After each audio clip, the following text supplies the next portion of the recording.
welcome to Sestra-Tainment. Sestra-Tainment. I'm Lenora. And I'm Dee. And we're coming to you today to talk to you about everything entertainment. Yeah. So today I'm going to get started, and we are going to be talking about the Netflix show Kaleidoscope. So I don't know how many people have actually already watched this, because I feel like I'm a little behind the ball in regards to talking about it. It's probably been out like a month or so already, if not longer. But really, this show is interesting because it doesn't need to be watched in the same order by everybody who's watching the show.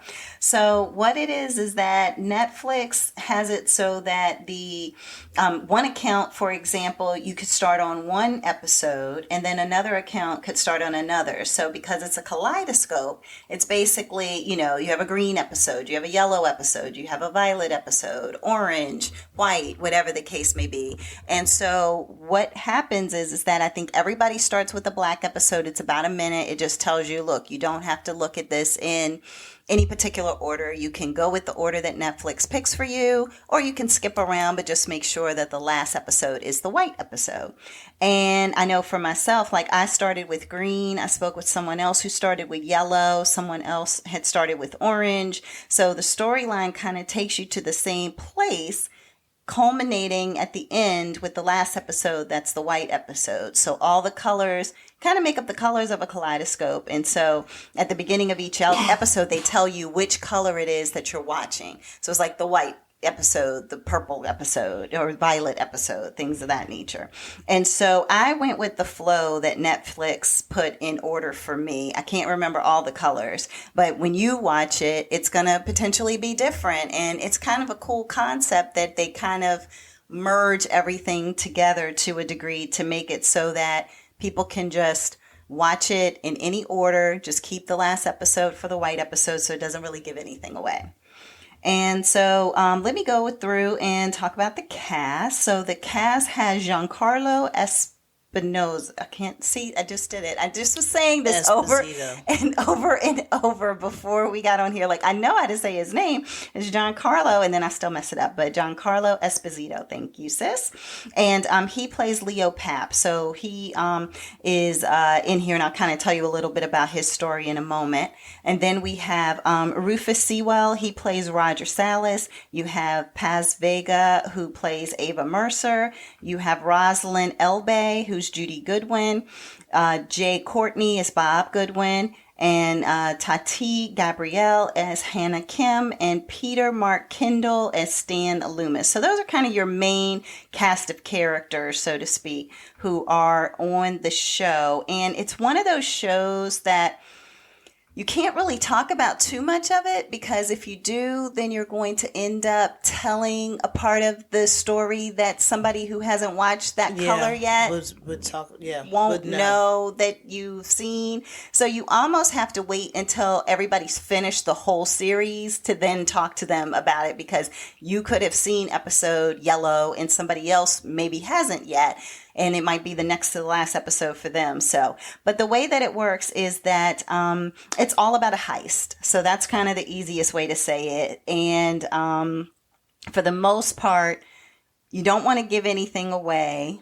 But I will say that there is a main character who is Leo, who's trying to coordinate this heist. And he's kind of pulling together this various cast of characters and pulling them together to kind of work towards the effort. So like one might be really good at making different kind of explosives, because you might have to blow up a safe or something like that. And then somebody else might be good at opening and cracking safes. And then somebody else is more of a cat burglar kind of person. So, it's just different characters that kind of all come together and culminate into this series.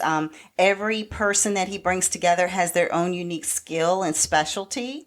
So that plays a part, but also they're really not that close. Like, they're not good friends. Yeah. Like, they don't really necessarily all like each other, but they have to all work together, because in the end, if they can pull this heist off, I think they get, what was it, like $7 billion or something? Like some crazy or something like that. I don't know if was it a piece or like together, but it's a lot of money. Yeah. And then if you get that, I mean, can you really trust a cast of characters that you don't really know to not want to take you out at the end? You know what I mean? Because it's like, oh, okay, I may end up, wanting it all for myself, so to speak. So there could be some betrayal, but it's a story of love, of trust. It's a story of friendship, loyalty, love, hate. There's prison breaks. There's murder. Like, there's a lot going on this show, Kaleidoscope, on Netflix. I personally really enjoyed it. I've heard some people have some mixed reviews about it. I liked the fact that you could watch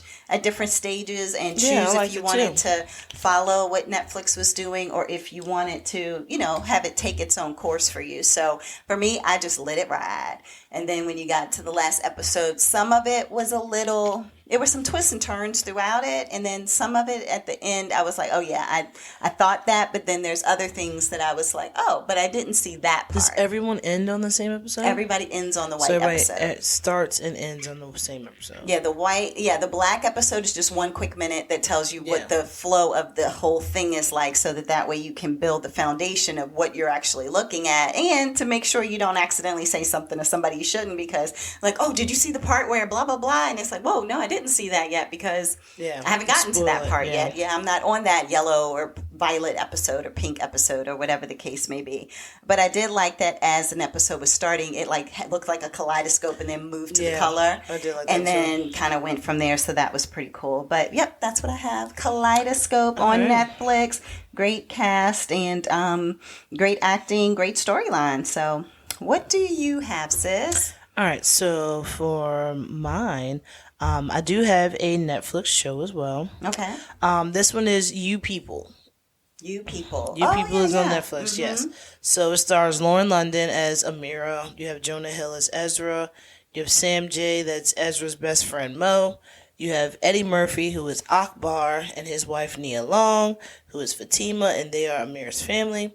You have David Duchovny playing Arnold, who does a great rendition of ordinary people in the movie. And then Julia Louis-Dreyfus, who is Shelley, who Arnold and Shelley are Ezra's parents. Right. So, I thought the movie was cute. Yeah. It's just like a little cute movie, but just to go into it, I did end up watching this one. You did? Actually, yeah. So, all right. So basically, it's like so it's a meet cute is what they call it. So it's Ezra, who's a Jewish guy, falls for a young Muslim woman who is Amira, and how they meet is like it's an Uber situation. Yeah. So she's like, "Oh, accidental. You just oh, so you just think that because I'm black and I'm driving a all right car that I'm the person who's driving who is your Lyft driver, Uber driver?" He was like, "I mean, you do kind of look like her." She was like, "Oh wow, I do. She would be my twin." At first, she was getting ready to go off like, all of us look alike. Is that what you're trying to say? And then I was like, "Oh yeah, we kind of do." So, with that being said, so the Muslim family does not like Ezra at all. Like, they not a fan. Yeah, not a fan of him at all. But the Jewish family, they are so ecstatic about Amira joining the family, but all they can do is talk about BLM and black people's stuff in general, and it's like they're overcompensating to prove that they're woke. Or something to that effect. Like that so, they are hence the reason why David Duchovny sings Ordinary People. Right. That was a little awkward. But, they just kept talking about it. Like, they were just awkwardly trying to figure out what do black people talk about. And they just pulled straws at, like, Magic Johnson and Exhibit. Why? I don't know why. I have no idea. Yeah. So what ends up happening is while they're dating, Amira and Ezra are dating, they're like, all right, we gotta get our parents together. So they get their parents together. And when they do, disaster ensues. It is basically everything that you think will go wrong does go wrong. So it's like, now it's like, well, whose race suffered more? Was it us as the Jews, or you as African Americans and slaves. It's like, okay, this is too much. Yeah. Like this whole going back and forth. Let's not do this. But I mean, it makes it funny. It does make it funny, but then it's also like, gosh, this actually does happen. But so you have Akbar, who is played by Eddie Murphy. He takes Ezra, to the barbershop, and he takes him to the Crips part of town. Yes. In L.A. Yeah. And Ezra's wearing a red sweatshirt. Mm-hmm. He looks like a blood.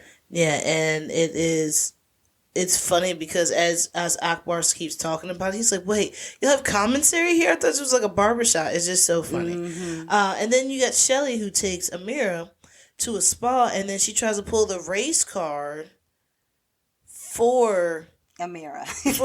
Yes. Like, can you believe that they did that? That is too much. Can you believe they passed us by? I'm so sorry that they did this because you're here. Yeah, and she's like, what are you talking about? I don't even understand. Yeah. But the soundtrack is amazing. From all the songs that I've listened to from the movie, sounds great.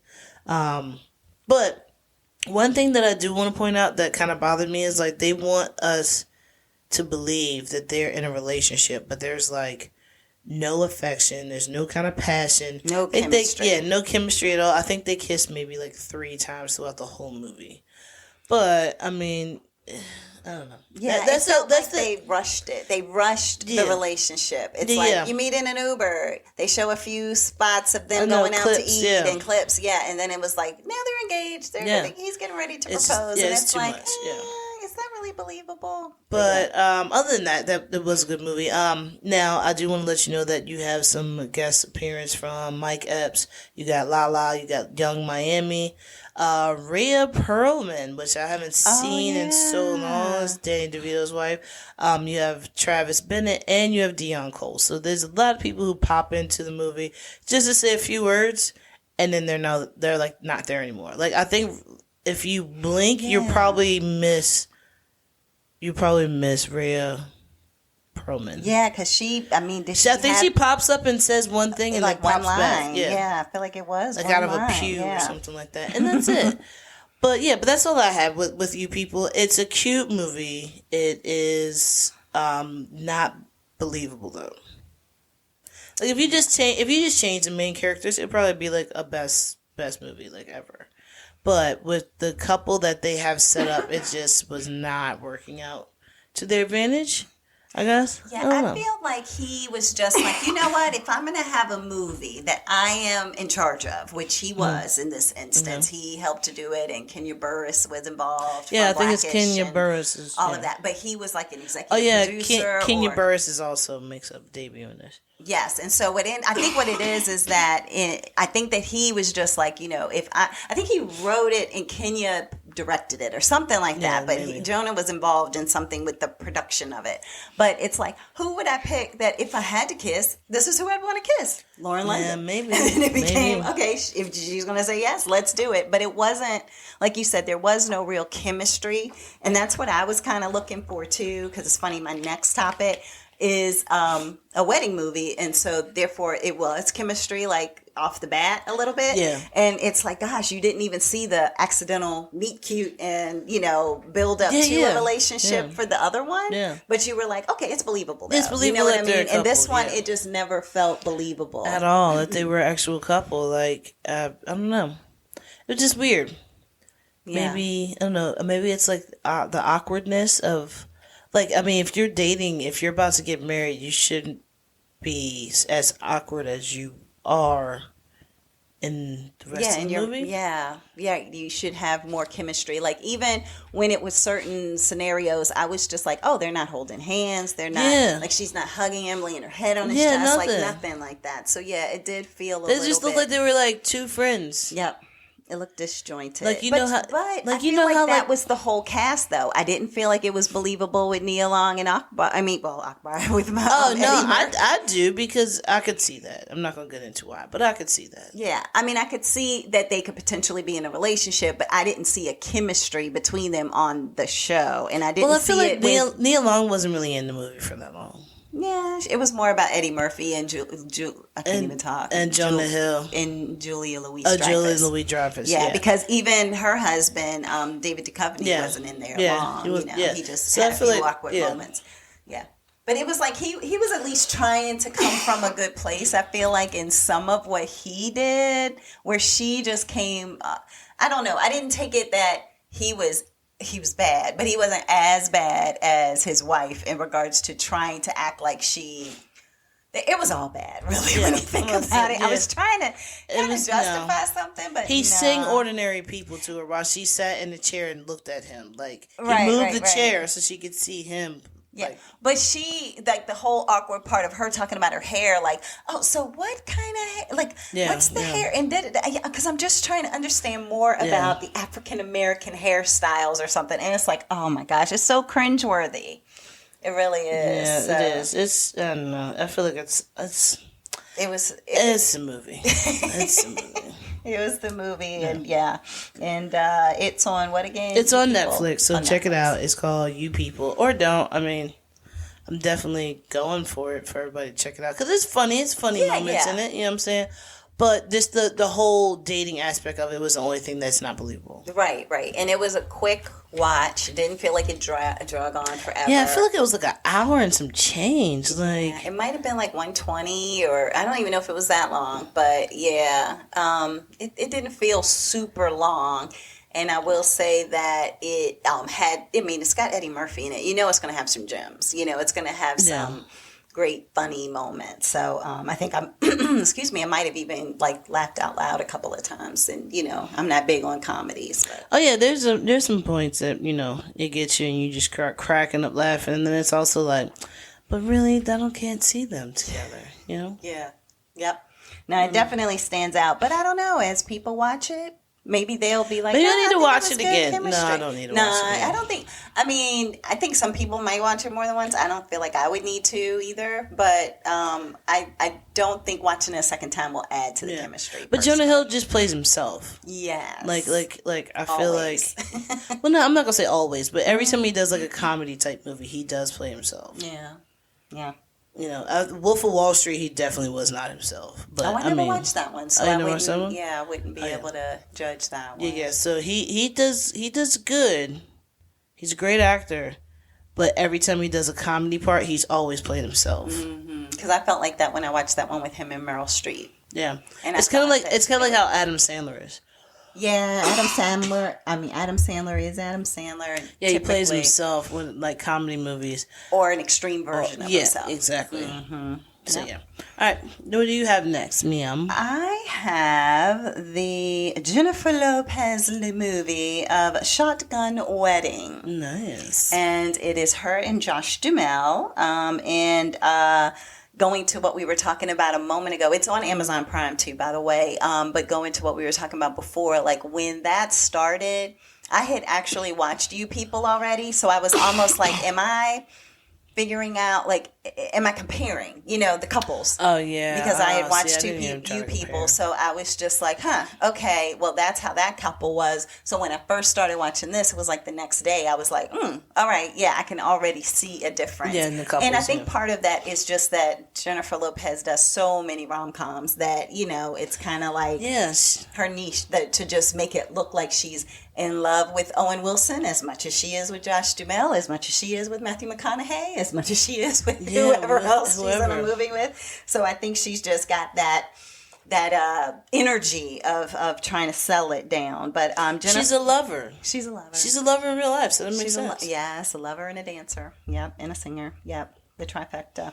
So, but she actually plays a character named Darcy. They don't give her a last name on the credits, so to speak. And then she has Josh Duhamel, who, if you watch one of my favorite shows, which was Las Vegas, which I absolutely loved, he was on there, and he plays Tom Fowler. He's also Fergie's ex-husband. Yeah, so I was wondering if they were still married. No, they're not married. It was it because she did the... Never mind, I'm going to keep my mouth shut. No. You mean the National anthem. No, I think they had separated before that. You have Jennifer Coolidge. I mean, say no more. You have Lenny Kravitz, which I was like, have I ever watched anything that Lenny Kravitz has acted in before? Yeah, all the what are the ones with Jennifer Lawrence? Oh yeah. All of the yeah, I know what you're talking about for tribute. Yeah, like how they do things for tribute. The Divergence and the Mockingjay and What is it called? What it is. Why did I think it was the Hunger Games? I couldn't think of it either. But yeah, you're right. He wasn't it. Because I was like, I guess I've never seen him maybe in a comedy. Maybe that's it. Like to see Lenny Kravitz in a comedy. You have different people. Who else do we have? We have Sonia Braga as Renita Ortez and Cheech and Chong Cheech. So Cheech Marin, he plays Robert. You have Darcy Carden, who plays Harriet, and Robert's wife. I don't think it's fiance. Maybe fiance. I think it's fiance. Maybe fiance. Or girlfriend or something like that. Yeah, something to that degree. But it's definitely an age gap. Arm candy. Yep, an age gap, arm candy, the whole 9 yards. And so his wife is just like, okay. Well, ex-wife, I guess you would say, is just like, okay, whatever. But she's just still a little bitter. And Darcy is the one who played Janet on The Good Place. So just for anybody who's kind of watched any of those shows. And so basically, long story short, the premise of this movie is that there's a wedding that's taking place, and you're kind of at the welcome rehearsal dinner where everybody is coming in, and she's there, she's with her parents, and the awkwardness of that because the father has a new girlfriend or fiance, and then the mother is there, but then Josh's parents, the mother is actually Jennifer Coolidge, comes up. And so you have all of these kind of weird and interesting dynamics. And so Darcy, quote unquote, is looking for her soon to be husband, and he's out at a boat trying to get it all set up. He's trying to make everything perfect. Like he is the one who's planned basically the entire wedding. It's his wedding. He's planned it. She just needed to show up. And then he actually was putting like the just married, signs and all that on the boat. Everything fell into the water, coming out soaking wet, things of that nature. So Darcy is engaging with a lot of different family members, it's really interesting relationships. And so basically what happens is that Josh Duhamel's father, character Tom's father, he actually is a videotaper. He videotapes everything, and that's going to be key to later in the movie. But it's so cute how they are, because they're just like people from Nebraska or like something they're just like that. So like down to earth. And I think even in the preview, she's like the father wears a fanny pack. He wears the Air Monarchs, cargo shorts, and a T-shirt the entire movie. Pretty much. And I'm trying to think how much he even dressed up for the wedding. Like I don't even feel like it was and that a much hat and a hat and a wedding, like a Fisher's hat or something. Yeah, like yeah. That. Well, not a Fisher's hat, but it was definitely like a tan color hat with the fanny pack to match. Yeah, it was interesting. So Jennifer Coolidge's character, what I liked about her is that like even with one part where I think it's in the preview too, where she just sees Jennifer Darcy and Jennifer Lopez's character, and she's just standing there like with her underwear and a T-shirt and all of that, and she's like, is that natural? Did you work out to get that? Like almost like I just want to like start whatever your routine is, how do I so do that that? I can get to look like that. Like, were you born that way? Like, what is going on? And so it's kind of cute. And of course, her son is like, oh my God, Mom, like get out. And then she's dragging him out because it's the night before the wedding. All of that. So anyway, we get to the wedding, and so at the wedding, before the wedding, I forgot this part. Her ex-fiance shows up at the rehearsal dinner. I can't forget this because it's about Lenny Kravitz. Yeah, so I can't forget Lenny Kravitz. So basically what ends up happening is that he comes in like a helicopter, winds blowing all the decorations that his husband has worked so hard to put together all over the place. And I mean, it's Lenny Kravitz. Like who? Yeah, but her father is so in love with this man. Right. Like he is the best man for you, honey. You're going to marry him. It's exactly. Like, and so he he comes up. He has his own little special nickname for her, Dee Dee. That's all he calls her. Everybody else is like Darcy, and he's got his little nickname. And so he comes up, and the father of the bride is just, like you said, enamored. He's just like, oh, he's the best. He's the greatest, all of those kind of things. And you can just tell that there's some tension between the ex-boyfriend or fiance and the current fiance who's going to be the husband the next day. And it's like, why would you even invite him? So it becomes a whole, conversation. But the father basically pressed for that to happen. So the next morning, the wedding is about to get started. And all of a sudden, these pirates is the best way to call them. And I think they call them that in the movie too. Come onto the beach. They have guns and they hold basically the entire wedding party hostage. And the bride and groom were actually having a conversation before the wedding, kind of off to the side. And it was like, almost to the point you were wondering, are they still going to want to get married? Yeah, like, what exactly is going on here? And so what ends up happening is that they start hearing these gunshots as they're having their conversation. And they're like, what's going on? So they kind of look from afar and see the pirates like gathering up their family members and taking them to a pool area and all of that. And then that's kind of where all the craziness ensues. Yeah, all the action comes in. All the action comes in with them trying to figure out why this is happening, who's behind it all, what do they want? Just everything. Like, it's just so many like moving parts to what's going on. And so there's also crazy things like machine guns, handguns, cake cutting knives. Yes, cake cutting knives that are grenades. Rusted. Yep, rusted cake cutting knives, grenades. It's a lot of interesting things happening, and it does have a few twists and turns. One of them I didn't see coming. I don't know if anybody else did, but I didn't see it coming.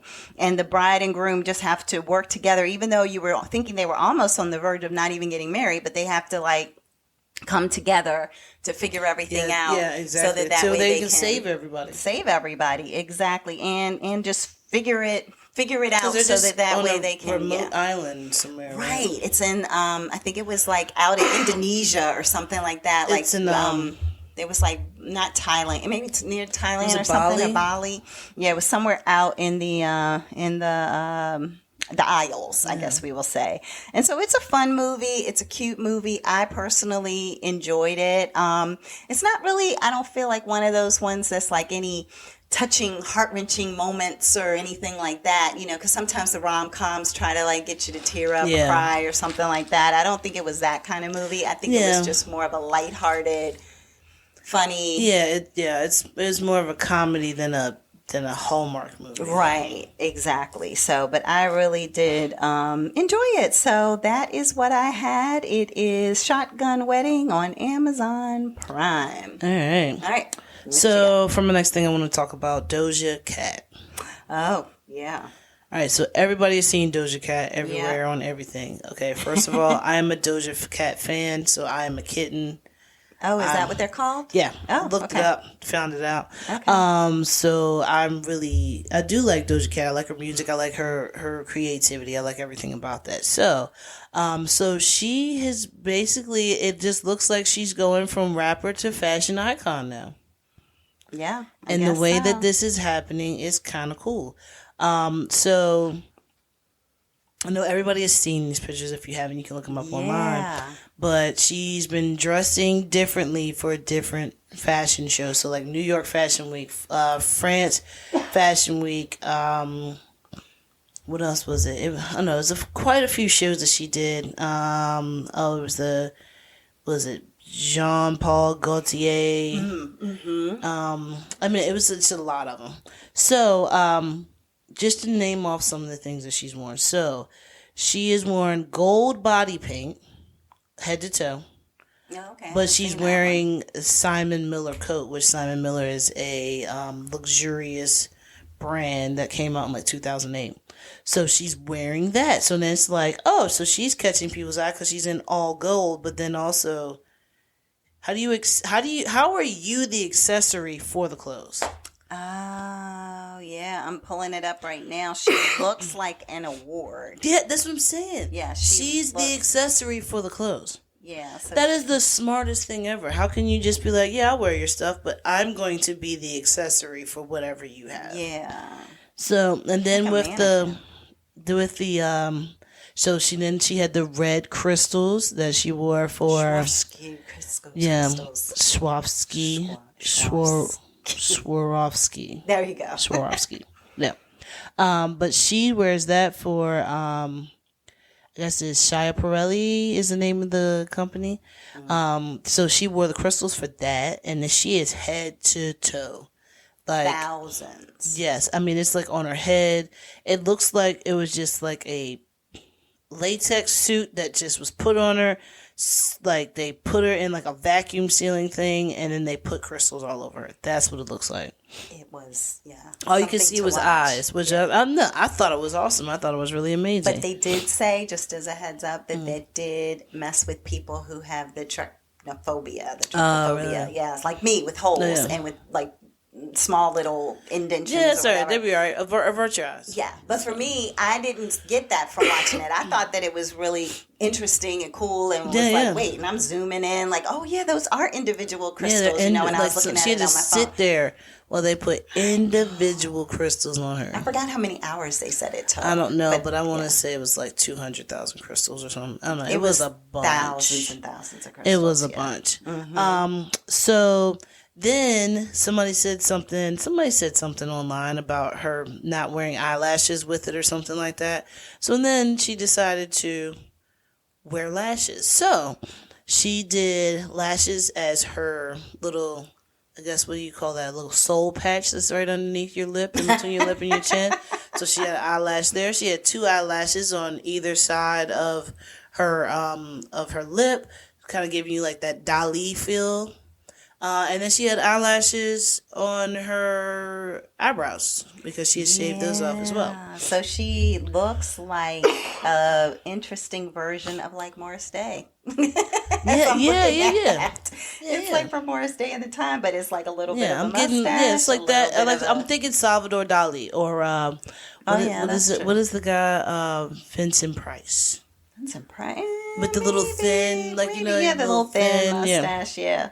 Lashes as okay. I mean, hey. But I'm looking at it and I'm just like, I'm so here for it. Yeah. I love it. Mm-hmm. And it's then a perfect outfit for it too. All right. And then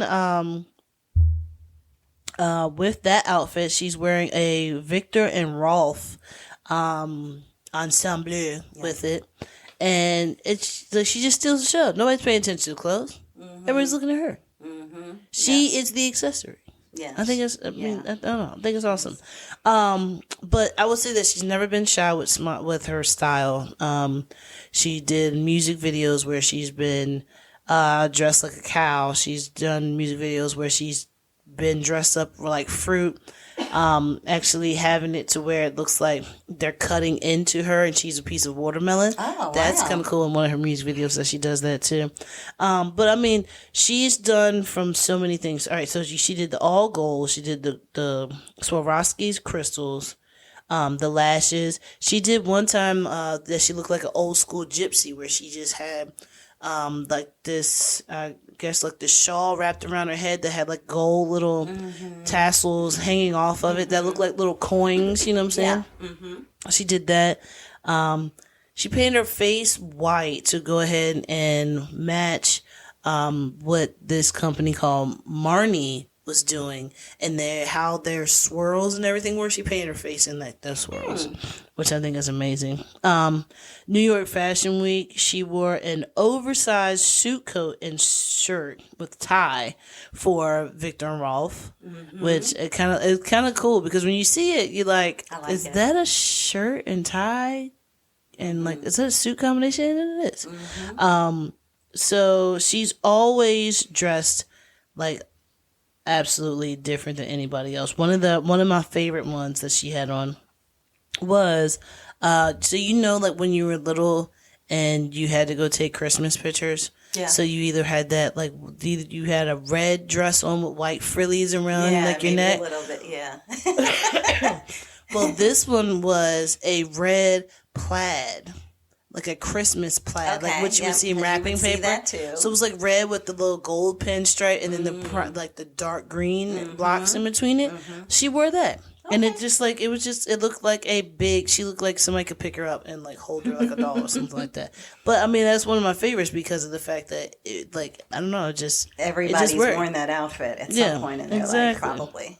So that's all I want to talk about with Doja Cat. It's just how her style is and how I feel like she's going from not just a rapper and an entertainer, but now she's going into being a fashion icon. Mm-hmm. Let's hope that she does not go crazy like Kanye.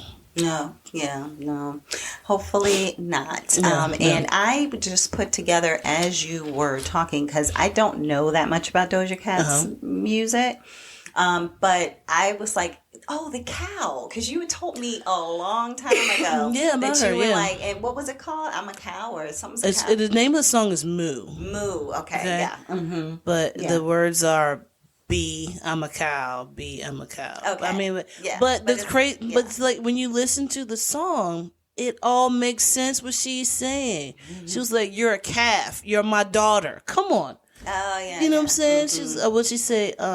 She said something like about having A1 steak sauce because she's a cow. Like you know what I'm saying? Like it's just.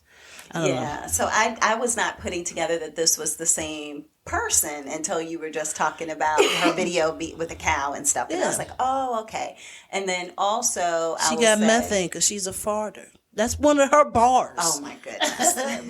but it's like a parody song. But it's still it makes sense. Everything she says makes sense. She's good at what she does. Yeah. And then I remembered from back when, like I guess it was COVID really underway in like 2020, maybe early 2021. But all she was singing about was Taco Bell. Oh yeah, and then they made a whole thing for her. Exactly. And I was just like, wait a minute.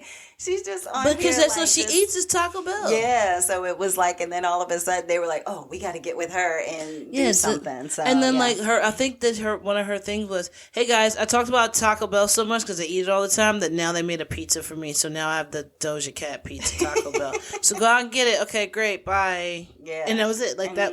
That was her sales pitch, and you know how many people probably ran out and was like, "Oh my god, the Doja Cat Taco Bell special." Yeah. So interesting. So Doja Cat. There you go. All right. I wonder what's her real name.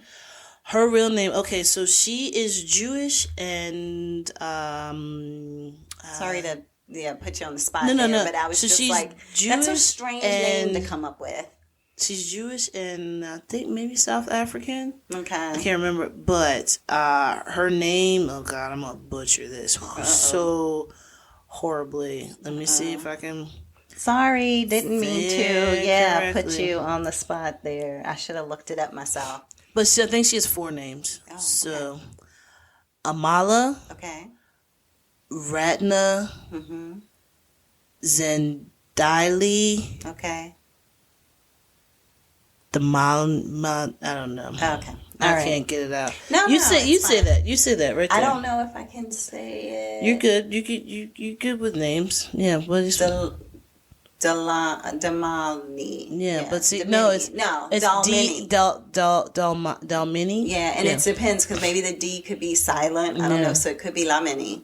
Or Delamini, something like that. But there's multiple names there for sure. I didn't know she was only 27. Yeah, she's only 27. Interesting. All right, yeah. So, I mean, great talent. So, absolutely. Hopefully, she will continue to do that. And who knows, maybe she will come out with her own fashion line, not to follow the steps of Kanye, but, just something that's different and unique and can make her stand absolutely, out and all of that and I'm sure stuff, there'll be a bunch of people that will go out and buy it because, like, her style is basically what the style is now. Where it's just like you just throw on some stuff that you got from a thrift store, and then you just accessorize it with any and everything that makes no sense. Yeah, and it looks great. And it looks fantastic. I hate people like that. I can't do that. I can't do that either. I look as frumpy as anything if I tried to do that. Like I see some people and they'll be wearing like a burgundy coat that has like very small, like, I don't know, orange in it or something like that. And then they put on orange shoes and an orange hat. And I'm like, how did you even... Yeah, think to do that. There's 3 orange dots on your jacket. Right, exactly. But you brought them out because you got all this other orange there. So, it's interesting. All right. Well, thank you for the Doja Cat update. Yeah. So, my last topic is Night Court. So, Night Court has been rebooted in 2023. Yes. And so, I am pretty sure that most people have watched the original Night Court, even if it's in syndication. Even if you didn't watch it when it really started, you may have watched an episode or two. You know, maybe. You know, there's Dan Fielding. You know, there's Harry, Judge Harry Stone. You know, Bull. If anything, you know Bull. Yeah, you if anything, you know Bull. Bull. So anyway, let me go through that old cast. So that was Harry Anderson as Judge Harry Stone, which is funny to me that this cast, pretty much everybody's name is their name on this show. Oh, so right, it's kind of funny. So you have John Larroquette, which his name isn't John on the show, but he's Dan Fielding. You have Marky Post as Christina Sullivan. You have Charles Robinson as Mac. You have Richard Mall as Bull, but then you have Selma Diamond.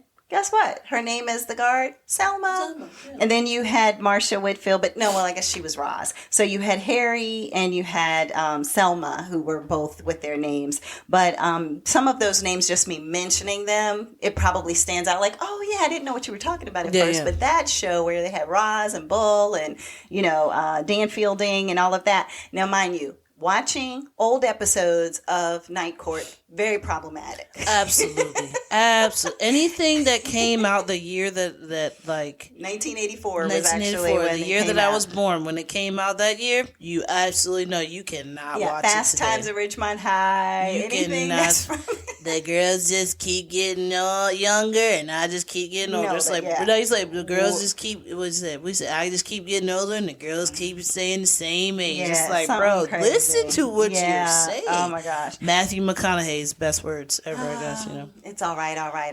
His best words. But anyway, I digress. So, but no. So the original show I loved. Actually, I used to watch it back in the day, and even today, like literally in 2023, I know it's problematic because I've still been watching it. It comes on sometimes if you just go to certain comedy stations or whatever on your regular public access TV. I mean, it's 193 episodes. 193 episodes, 9 seasons, went up until like 92 or something like that. And so it is so many episodes. Like I actually ended up just about, I don't even know if it was a month ago, watching the very last episode of the entire series because it just came on and I hadn't remembered it either.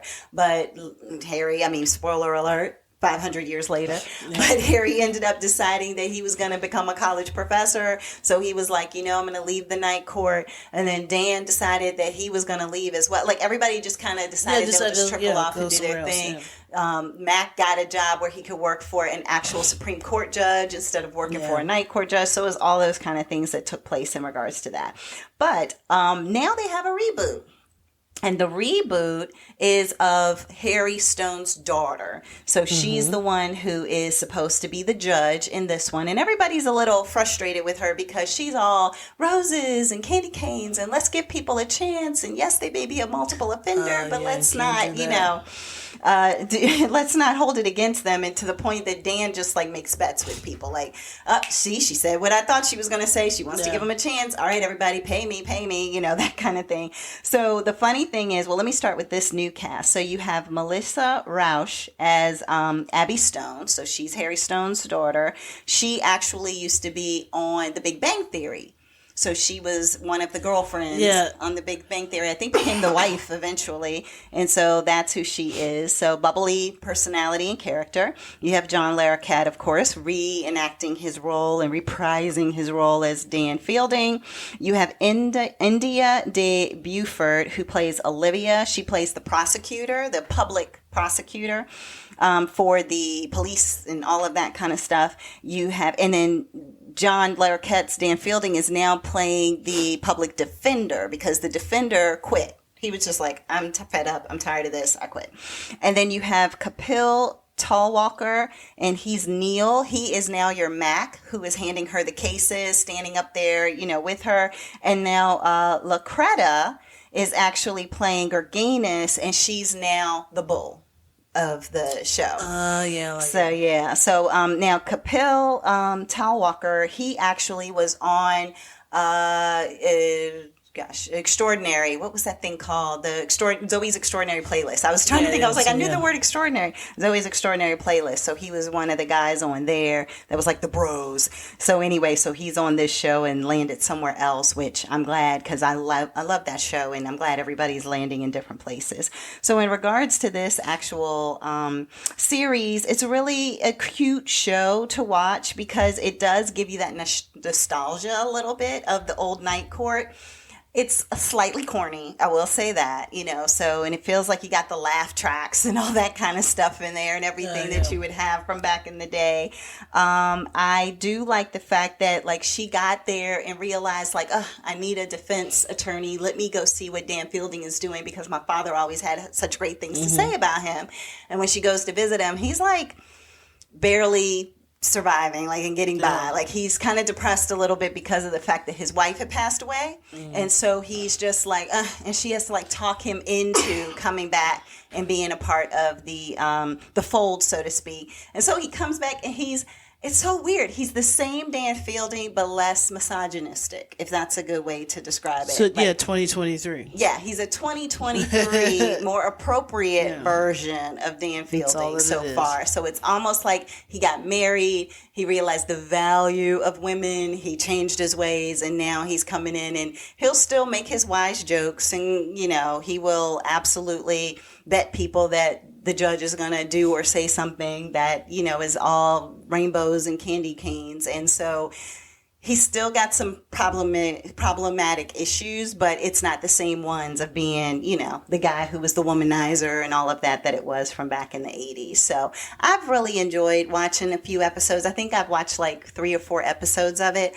It has already been renewed by NBC for a second season, and it's only a few episodes in. And they said it was one of the highest rated episodes that NBC has seen in years. Oh, wow. When it first came on. Like, people made it like must-see TV somehow. So they showed up for it. And between seeing it live on NBC or seeing it on Peacock, I'm sure that just helped to build up the numbers as well. So it will be around for a while for people who are like, I don't want to start something new if it's going to go away after the first season. So this one will at least have 2.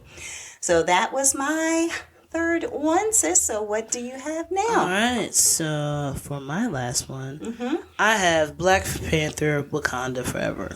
Wakanda Forever. Yes. Yep. I have mixed feelings about the movie. Okay. This is the reason why. All right.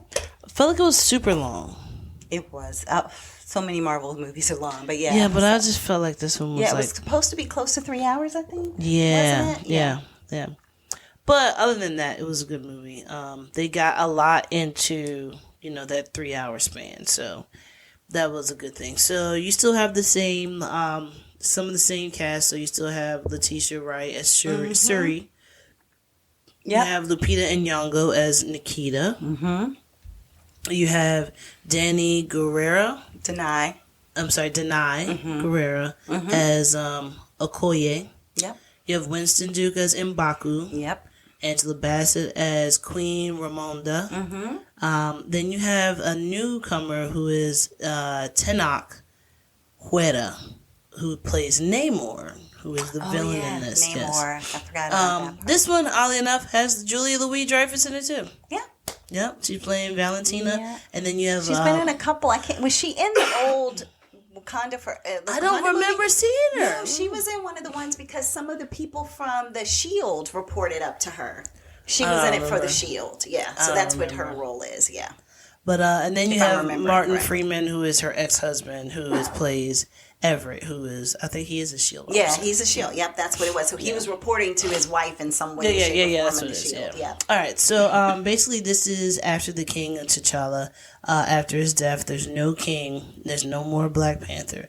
So you have Queen Ramonda and her daughter Shuri. And, some other people from Wakanda, like M'Baku, Okoye, like they're all there to come together to protect their home from not only the rest of the world, but also from the freaking sea. I know, that's the crazy part. Like, everybody wants this vibranium, right? I got you. But look, I don't know what you're going to do with it, so let's pipe the brakes on that. Let's chill. And then we can relive this later. And it's like, oh, wait, some of y'all just, like, the United Nations got together and decided to come into Wakanda. Yeah, bro, so that's off the table. Yeah. That's done.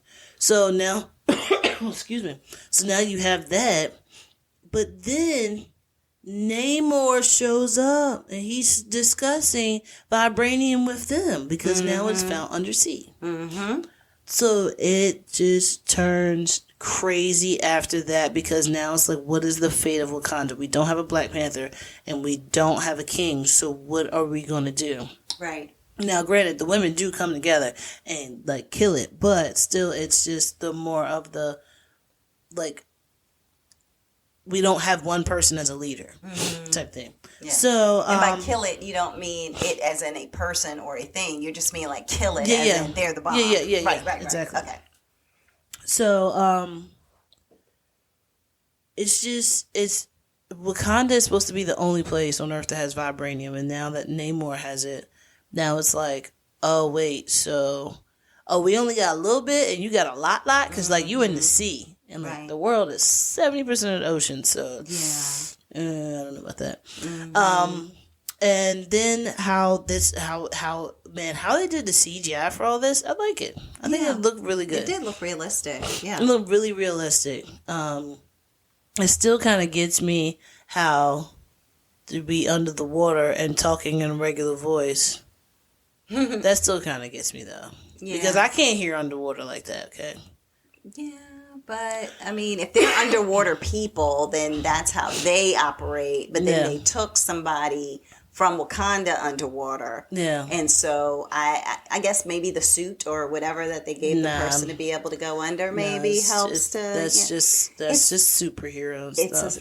That's what I was going to say. It's a comic book movie, so, nothing is in the realm of reality. Yeah. But the fights are really good. The fight scenes are really good. And how they got into all of that and doing all of that is amazing. Now, I will tell you this, with the death of Chadwick Boseman, you can feel the pain of the cast and also, like, feel how hard it was for them to make this without him. But it makes your heart ache when you're watching the movie because you feel that too because you lost Chadwick Boseman yourself. And I appreciated that as you're watching the movie, there were, like, even just the beginning credits where they were just showing you him. Exactly. In different stages. The whole part when Marvel starts to come out and it goes 3D and then starts to fold up. And it shows all of the comic strips and stuff like that. I had chills. Yeah, it only showed him. And it was silent because I saw it in the movie theater. It was nothing. It was no music. Yeah, usually have and they're like building up to the Marvel sign showing. It was just completely silent. It was a moment of silence. And the theater I was sitting in was completely silent. Yeah. And you even like started hearing people sniffle and stuff because people were just so sad. But because you started off your movie like we're doing a moment of silence. Yep. Pretty much. And then that's what it was. So the whole time that Marvel logo is coming up, you're just seeing clips of him. Yeah. It was powerful. That he's done. Yeah, so it was really powerful. So I do like how they did that and made like you feel like you actually lost King T'Challa in real life. Yeah. You know what I'm saying?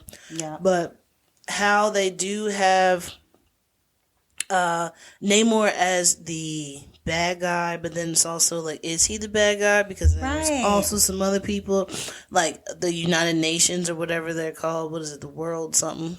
Yeah. They're also bad. And then it's like, this is bad. And then they're like setting up, like, so, what is the name of the T'Challans? T'Challans. I don't know. T'Lokans. I messed those up. Okay. The T'Lokans. How the T'Lokans basically just set up Wakanda. Oh. They would just set them up. And just like, so now everybody in the world is looking at Wakanda like, you are doing this, you are doing that, blah, blah, blah, blah, blah. And it's just like, bro, we ain't got nothing to do with that. Like, right. Yeah. What do we have to do with a cruise ship that's like on the other side of the country? Like, we're like the other side of the world. We're over here in Africa, bro. And you talking about something that happened like in the Pacific? Yeah, exactly. How will we? Like, look, I give you the Atlantic, Indian Ocean, but you talking about the Pacific, bro? No, we're not doing that. So, all in all, The movie is great. It is long. Bring a snack. Prepare yourself.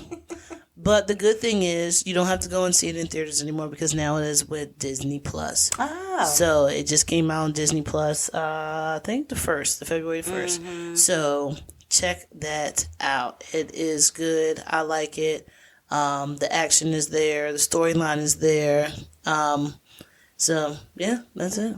Okay. And see, I felt slightly different about it. I liked the first one a lot better. This one I liked. I mean, yeah, but then they had to. I feel like what they had to do was they had to redo the movie because of exactly. the That's why I gave it a little bit Wilson. of grace because they had an entire other storyline written that they couldn't utilize. And in a way, for those of you who have watched it, if you watch the ending credits, because you never can just watch the movie, you have to always stay. You can't just watch a Marvel movie and not leave. Stay for the credits. You have to watch the credits and wait. I was surprised, even in 2022, that people were still running out after.